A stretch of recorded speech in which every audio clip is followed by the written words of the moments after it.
Dzień dobry. Welcome to Radom. We're just south of Warsaw, the capital city here in Poland. It's fight day, and we're here for KSW 68. We've got a scintillating card with matchups that'll just make you drool. Look at us behind us. We've got Nanakowski in the house. We got Rutkowski in the house. We got hey in the house. Everyone's in the house for tonight. We're going to take you through the card, and we're going to give you an insight. I'm Sensei Will Vanders, he's the guru Chris Hoekstra, and that is the Polish experiment, Mr. Krzysztof Sodziński. Listen guys, we've got an interesting lineup here with Keita, who takes on Ricardo Prasel at heavyweight. Now it's interesting because this is a real odd matchup, isn't it? It is. I think it's a fascinating matchup for a number of reasons. You know, number one, the jiu-jitsu skills of the Brazilian could be a really big factor in this fight. But Keita is, again, a Brazilian jiu-jitsu black belt. He is a guy who can hang on the ground. Does it go there, or does he try to keep it standing? I think that's the big question. Yeah, for me, it's just it's an amazing story, right? You got a Brazilian who used to be a Chelsea goalkeeper. Right? He decides one day, goes, you know what, I'm done with that, and I'm going to move on to a completely different sport. You know, for me, that's a phenomenal journey, and I'm looking forward to seeing him fight, you know, live in front of us against Keita, who, if you look at it, like his age is just a wonder boy, right? I mean, I feel like he can fight till if he's 50, 60 years old. You know what I mean? So this matchup, amazing matchup, fantastic, way to start. Yeah, for sure. Keita's like a wine. He just keeps getting better. But listen, his opponent, ex-Chelsea goalkeeper. He's going to have his hand full tonight when he's playing with Keita, that's for sure. So that's one to watch. We move up the card. In the background, you can see Olympic medalist, Greco-Roman wrestling. He's a legend in Poland. He's a KSW legend. Damian Nanakowski. He takes on Tomasz Yakubih. Now, one thing I do know is the coaches of Damian Nanakowski have said, stop suplexing, save your energy. But that's what we want to see. Is he going to up and over, or is he going to take care of business down on the ground? It's intriguing for sure. There's a lot of a backstory for these guys. I feel like Nanakowski, particularly in his last 3 fights, has refined his style. He's made that wrestling work. He's become a more well-rounded threat. And with all of his physical skills, he has everything it takes to be one of the most elite guys in this division. But Yakubih is a dangerous guy. He's been an unlucky guy as well. The loss to Andrzej Jabek, I think, was a misstep to the start of his KSW career, but he has great jiu-jitsu. I'd love to see these guys on the ground. He's had a couple of canceled fights. This could be his night in Radom. And not to mention, these guys were training partners for a year as well, which makes that a really interesting story, right? Like, who's going to break who down the more? Who's evolved their game a little bit better? You know what I mean? Do they remember what it was like a couple of years ago when they were training together? Very interesting matchup. Right, well, we move up the card.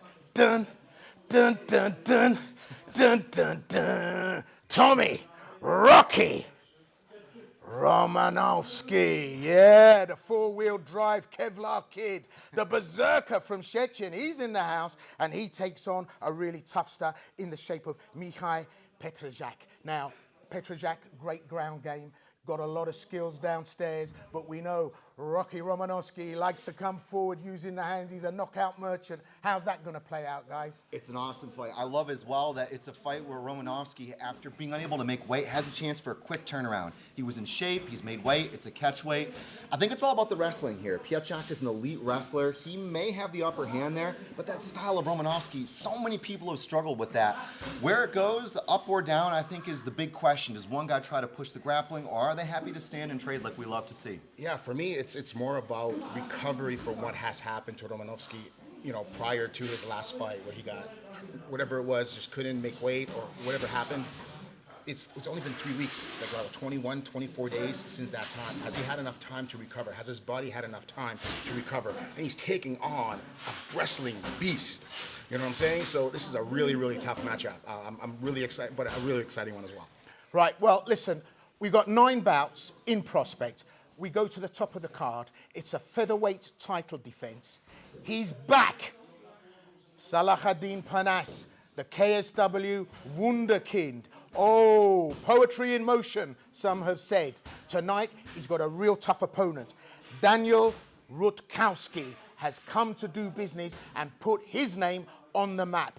It was a big upset, maybe a little bit controversial, when Panas lost the title against Daniel Torres. But he came back, and he's been very careful since then, hasn't he? He's been feeling his way. We've not seen some of the panache of Panas. He's been very careful in what he's been doing in order to get and secure the wins.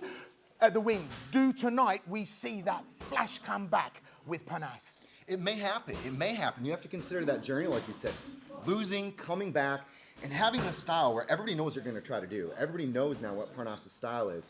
The question is, can he seize this moment and put that stamp of authority that you really want to get when you come back and you've regained your championship gold?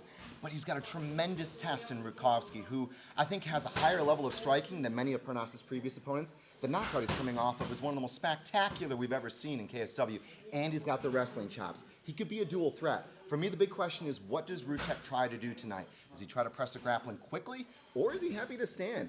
Parnas, I think, would be happy for a kickboxing fight. We'll see how it goes. It's 5 rounds. It's a barn burner. Yeah, Rutkowski's knockout was special. For me, it was because he was down in that fight. He was losing it. Like, he was up against the fence, and out of nowhere, that head kick comes. Next thing you know, Page is down on the floor. It's like, oh my goodness, what happened, right?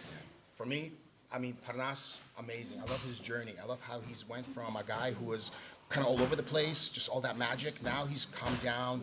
I actually like that. I like that in him. He's more technical, it feels like. You know, he's almost like he's got something in his mind that's ahead of his opponent. So I'm really looking forward to this main event. Amazing main event. Well, will Rutkowski bring something in the stand-up that could upset Panas, or will Panas float like a butterfly and sting like a bee?